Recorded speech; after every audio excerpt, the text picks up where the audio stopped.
All right, so we're diving into life as an expat or a visitor in Ga Central Municipal Assembly. GCMA. GCMA in Ghana. Right. And we've got reports and data here to help kind of navigate this area just outside Accra. Yeah, and what's really fascinating is how quickly it's transforming. Less than 20% of residents work in agriculture. Oh, wow. So that tells you right away this isn't your typical sort of rural Ghanaian community. Right. It's becoming a hub. Yeah. And that has implications for, housing lifestyle, even the social scene. Yeah. I mean, anyone considering a move should know that GCMA was actually officially established in June 2012. Oh, wow. Carved out of the larger Ga South Municipal Assembly, so it's relatively young. Yeah, so geographically, it's about 49 square kilometers. Okay. Bordered by some key areas, Okaikoi North, Ga North, Wejibawe. Mm-hmm. You can think of it as like a suburb in the making, but with its own distinct character. So imagine you've just arrived in GCMA. One of the first things you'll probably notice is that entrepreneurial energy. Oh, yeah. There's tons of small businesses, dressmaking, hairdressing, retail shops. It's bustling. And don't forget the provision shops. Provision shop. You'll find them all over GCMA, selling a bit of everything. They're like mini supermarkets essential for daily life. That's interesting. The reports also highlight that, a large percentage of households in GCMA are led by women. Right. And single parenthood being more common than in some other areas. Yeah, that's significant. You'll find a really strong network of women supporting each other both socially and economically, and that could be particularly valuable for, single parents or female entrepreneurs looking to connect. Now, education is often a top concern for expats and families. Right. GCMA has a surprising mix of public and private schools. Yeah. 38 public schools squeezed into just 14 buildings. Wow. Compared to over 558 private schools. Wow, that's a huge disparity. And that data on private schools might be an undercount. Yeah, so that's something to consider. Yeah.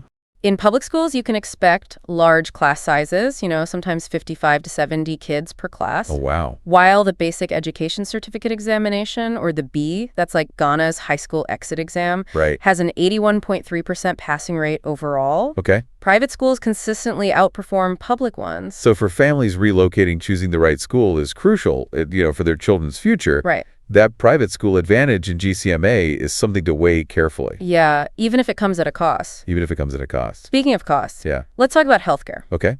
GCMA has 2 public clinics. Okay. 2 basic community-based health planning and services compounds, but these are often stretched thin. Yeah. Many residents rely on private health care, which can get expensive. Yeah, there are 21 private facilities, including hospitals, maternity homes, and even herbal clinics. Oh, wow. Which are quite popular due to the high cost of conventional options. This highlights the importance of having, comprehensive health insurance. Right. If you're living in GCMA. Yeah. And it might be worth exploring alternative healthcare options like the herbal clinics. Yeah. Just be sure to do your research beforehand. Good advice.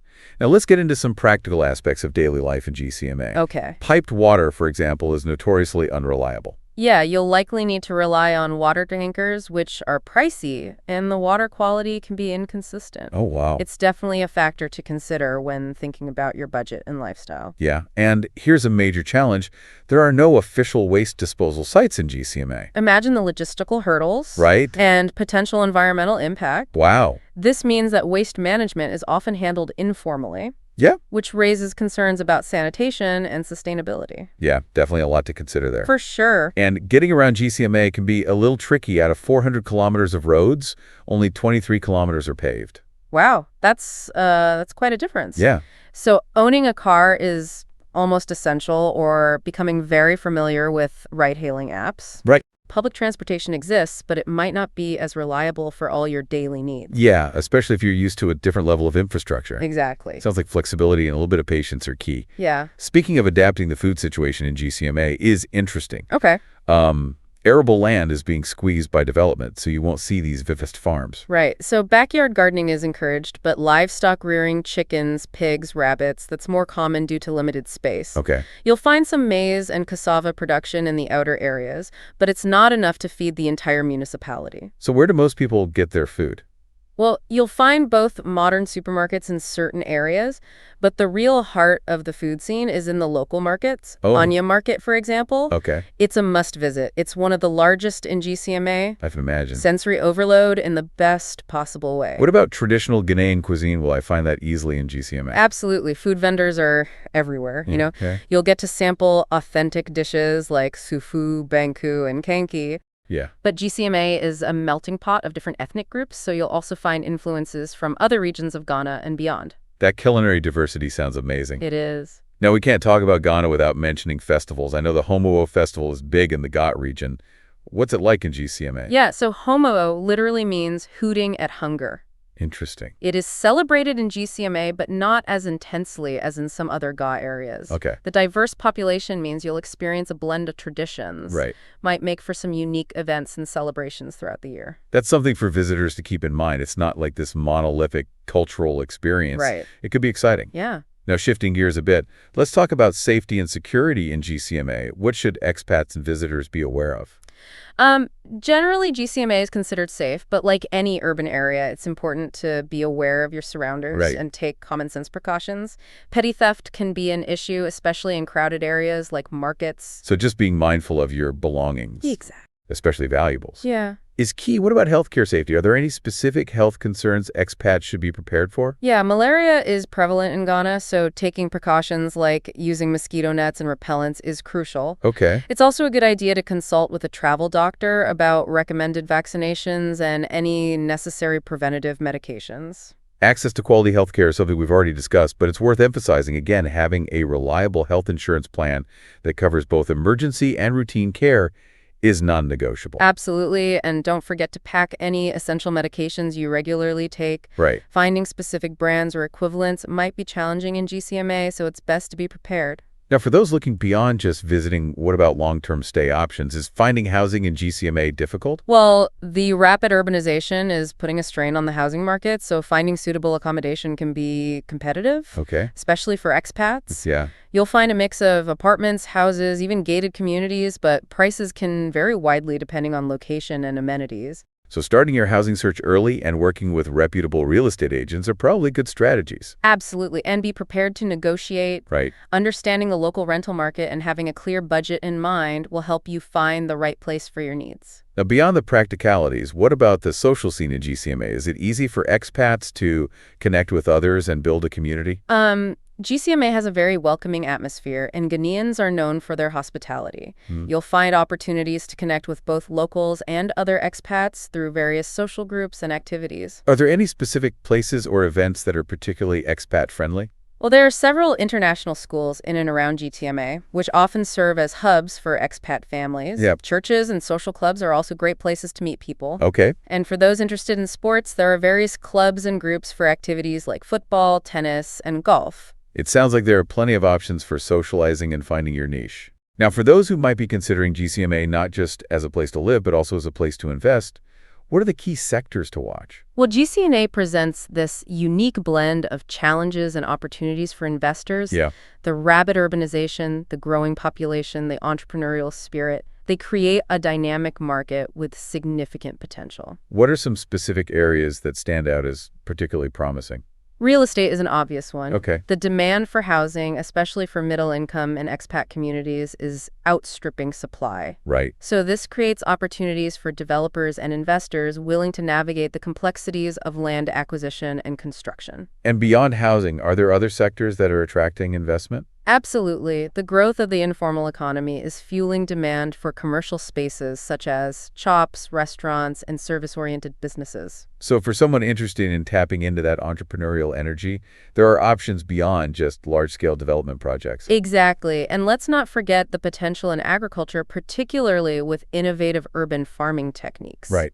We mentioned mushroom farming earlier, but there's also growing interest in hydroponics and vertical farming. Those are areas where investors with a focus on sustainability and food security could find opportunities. Precisely. And with the government's focus on developing the greater Accra region, GCMA is well positioned to benefit from infrastructure improvements and economic incentives, which can be attractive for investors. It's a good reminder that GCMA isn't isolated. It's part of a larger economic ecosystem that's constantly evolving now before we move on. I'd like to touch on something that might be a bit sensitive but important for expats and diaspora, to understand the role of chieftaincy in GCMA. Yeah, that's a great point. Chieftaincy is deeply rooted in Ghanaian culture, and it plays a significant role in land ownership, dispute resolution, and community development, even in urban areas like GCMA. So it's not just a historical or symbolic institution, it has real-world implications. Absolutely. Expats and investors need to be aware of the influence of chiefs and engage with them respectfully. Understanding the local customs and protocols surrounding chieftaincy is crucial for navigating business and social interactions. It's about recognizing and respecting the existing power structures. Exactly. Even if they might be different from what you're accustomed to. Building relationships with local chiefs can open doors and facilitate smoother operations, whether you're starting a business, investing in a project, or simply seeking to integrate into the community. It's a reminder that cultural sensitivity and awareness are essential for success in any new environment. And speaking of cultural nuances, let's talk about something that often surprises expats, the concept of time in Ghana. This is something I've heard about before. It's not about being disrespectful of time, right, but rather a different cultural understanding. Exactly. In GCMA, as in many parts of Ghana, time is often viewed as more flexible and fluid. Okay. Meetings and events might not always start promptly, right, and interruptions are common. So expats and visitors need to adjust their expectations and embrace a more relaxed approach to scheduling.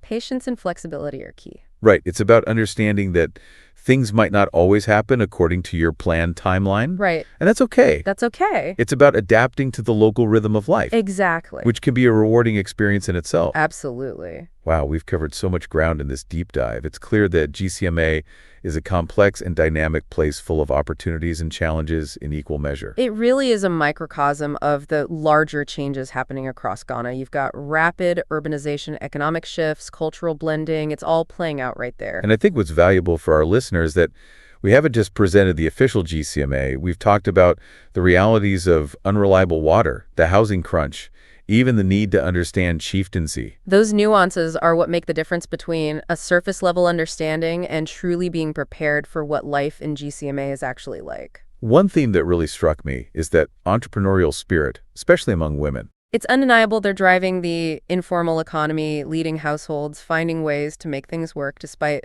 limited resources. It's inspiring. It makes me wonder if they're already achieving so much, what could be possible with more support.